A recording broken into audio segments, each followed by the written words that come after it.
Hi guys, it's Dave here from Metalroos, and I have Buzz from the Melvins and Fantomas here. How you going, mate?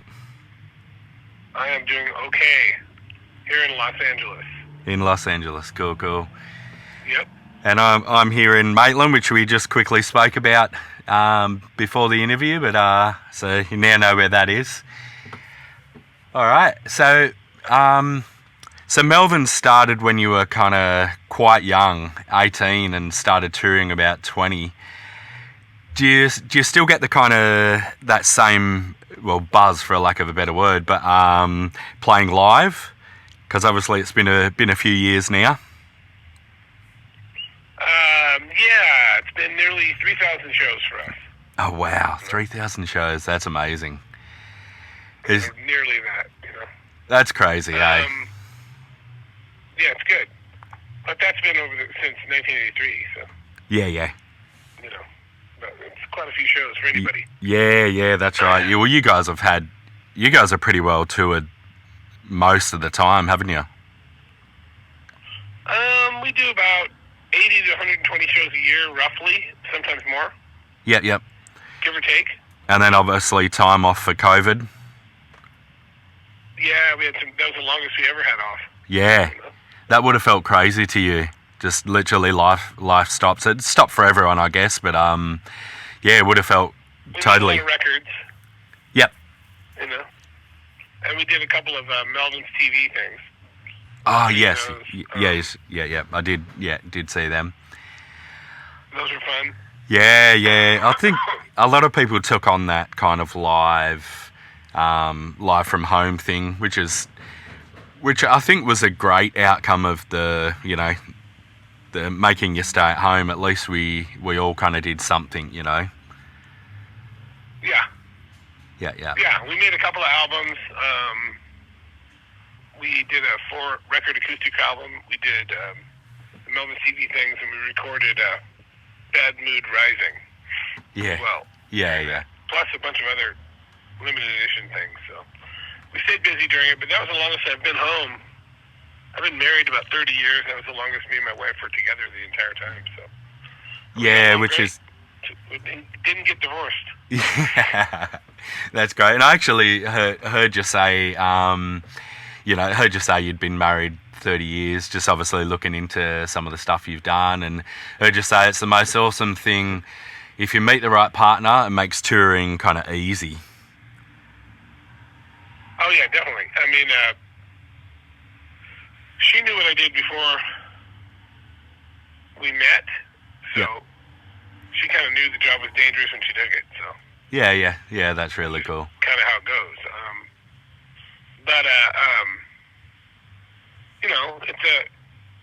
We've done a lot of albums and a lot of work together, and she does graphic design. She does all of our record covers and really? Graphic design T-shirts and all that kind of stuff. Okay, that's really cool. We've worked very closely together, clear back to the Stoner Witch record. So. Okay. Yep. Just before that. Yeah, that's amazing. That's really good. So you got new album. Tons of letterpress stuff and. Okay. Yep. Yeah, that's cool. So you got new album Tarantula Heart. Yeah, first song is obviously released off of it. Killer song, and I love the single. Yep, love the film clip. Really inventive kind of film clip.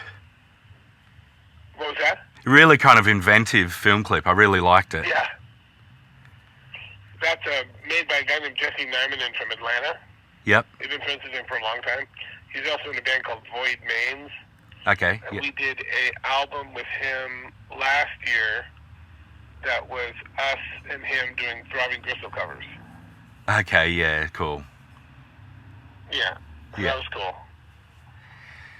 So after what are your album releases? It was like 27 albums? Is that right? I don't know, something like that. Something like that, yeah. 30-some, depending on what you consider an album, Yep.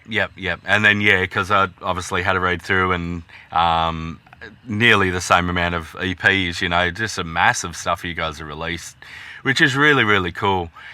How do you keep it kind of... The quality's always been there, and it's always fresh sounding, and like really inspirational. How have you kept that over that many years? Well, we're not afraid to do weird stuff, and I still like doing it. Yep. So, at some point I might not like doing it, so we'll see. Yeah, We'll see yeah, what yeah. happens. But so far so good. I got plans for. We got this one's coming out, and I'm already working on plans for a couple more. So we'll Yep. see. Yeah, cool. That's awesome. So you got tours out here with Mr. Bungle. So 5 dates. Yeah. What? Yep. You've been here lots of times, haven't you?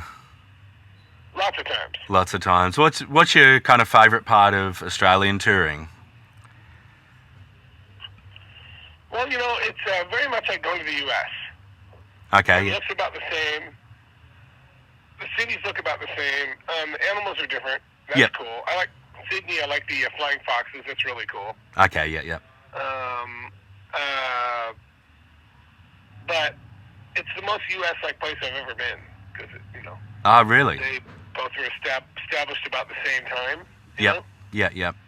And so the cities look about the same. It's not like going to Europe where it's like, oh, this city's been here for 400 years or whatever. Yeah. It's not like that. Everything's about the same as the U.S.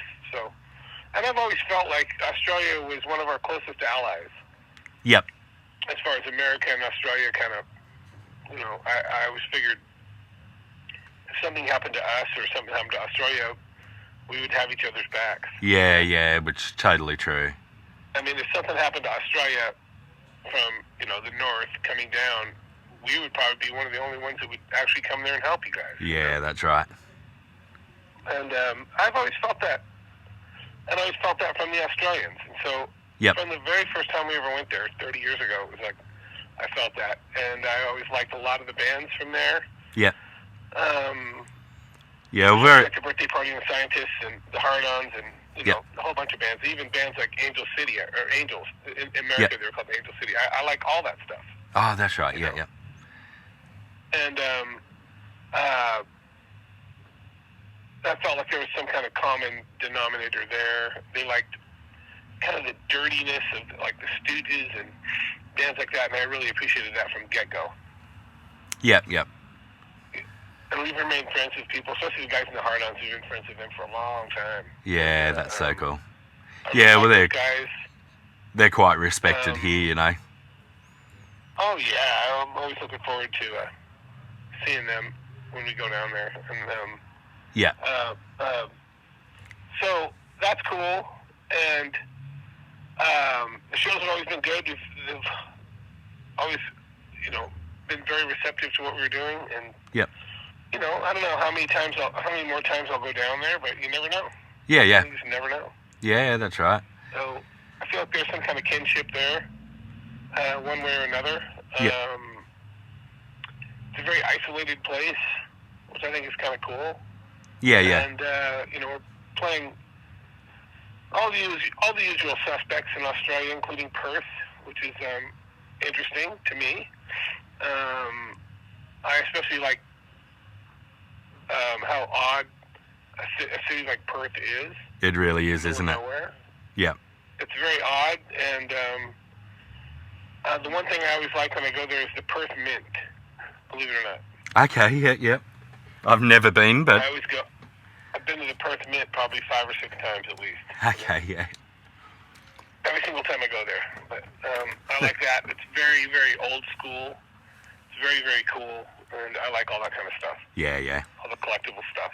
Yep. I collect all kinds of things. And that's just one of them. But the mining operations in Perth and all those kinds of things are very, very high tech and very, very cool. And they've always been, very industrious and in a harsh environment managed to turn it into something that was turned into a little paradise there. Yeah. Yeah, it really Which is. pretty amazing. From nothing to To this... basically a desert to, not unlike what's happened in California. California is basically a desert. Yeah. Until they started coming here and, engineering water and all kinds of things like that, and then turned it into somewhere that's arguably one of the greatest places to live on the face of the planet. Yeah. So I think that kinship's always there with the Australians as well. Yeah. Frontiersmen, people who aren't afraid. against all odds, into the earth, type of thing. Yeah. A lot of similar history. Yep. So I always delve into a little bit of gear as well, a bit of gear talk. Yep. So from what I was reading and seeing and stuff like that, but Les Pauls you've kind of played through your career quite often. Yep. Yep. Are they they've really been your go-to? They're your favourite to kind of play live or record or? Well, I guess it would have been about 12 years ago, I started using these guitars from the Electrical Guitar Company. It's this guy in Birmingham, Alabama. Yep. And he builds guitars out of aluminum, Okay. or hybrid wood with aluminum necks, or wood, or plexiglass with aluminum necks. Yeah, wow. And so on this tour, I'm bringing with me to Australia, bringing 2 plexiglass and plexiglass body with aluminum neck, Electrical Guitar Company guitars that are look like Telecasters. Okay. Set up like Les Pauls. And I've been using those for a long time live. Okay, yeah, yep. And he also makes Travis beans. Yep. Which are he got the rights to make new Travis beans, and he makes these ones called the Pan bodies, which I think are fucking awesome guitars. Yep. And one piece of aluminum with a wooden top and a wooden fretboard on it. Yeah, those wow. are really great. But I'm not bringing those with me. I've had those with me down there before. Okay, yeah, yeah. But I'm bringing the plexiglass with aluminum necks. That's what I'm bringing. And then live there, I'll be using rental amplifiers. So okay, it's going to be a Marshall with a JCM 800 or something. Which it's not my favorite. It's not my favorite, but it's okay. What do you like using back home? Well, I'm using Tyrant guitar cabinets, which is this guy who actually works for us. Okay, yeah. These lightweight Tyrant guitar cabinets, a double 15 and a double ported double 15 and a double 12. Yep. And yeah, wow, that'll sound huge. I also use this guy named Nathan Hilbish. I use his Soul Invictus preamp on the pedal board into a power amp. Okay, yeah. And then so each cabinet has its own volume control, and then I have Hilbish and me designed 3 different stomp boxes: the Pessimizer, which is a distortion box; the Compressimizer, which is a compressor; and the Decimizer, which is like a more controllable octave divider. Okay. Yeah. Yeah, that's so all. Those is that's what I use for, and I also use a wah and a delay. Okay. But I don't have those from him. So when I walk out on stage, especially in the U.S., I'm using gear, a setup that pretty much nobody else is using. Yep. All new. I'm not really a vintage guitar guy. I have a bunch of guitars, but I sold most of my vintage guitars. Yep. And I have mostly new guitars now. Yeah, just easier to I'll be maintain. selling in the neighborhood of 25 guitars or 30 guitars, something like that. Yeah. I might be selling some more coming up, so watch for them on eBay. Okay, yeah. Yeah, sweet as. All right, well, we're nearing the end of it, but I always like to ask when I finish off an interview, just for the younger kind of people, we over here, it's probably the same there, but like heaps of new bands coming through, some real young kind of bands, especially in my area, but what's some kind of inspiration or tips you'd give to some younger kind of bands, that doing what you did back in the day, Well, there's a band called Taipei Houston. I really like them. Taipei Houston. Yep. They are the 2 sons of Lars Ulrich from Metallica. Their band is fucking amazing. They're my favorite new band. Oh, really? Bass and drums, and they're fucking great. I don't know how to describe it. It doesn't sound like Metallica. Yeah. It sounds different than that. But it's not commercial sounding. It's very strange. They're my favorite. Yeah, wow. And then there's a band from Washington State, which is north of California by about 1,000 miles, that is called Helms Ali. I enjoy a great deal. Yep. They're really good. And there was a band, I don't know if they're playing anymore, called Tweakbird that I really liked. Yeah.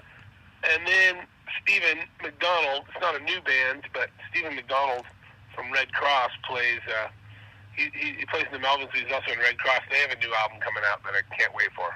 So, Okay, cool, Les. well. Cool. All right. Well, thanks for your time this morning, and hopefully you have a good tour down here. Can't wait. Hope to see you there. Thank you for the interest.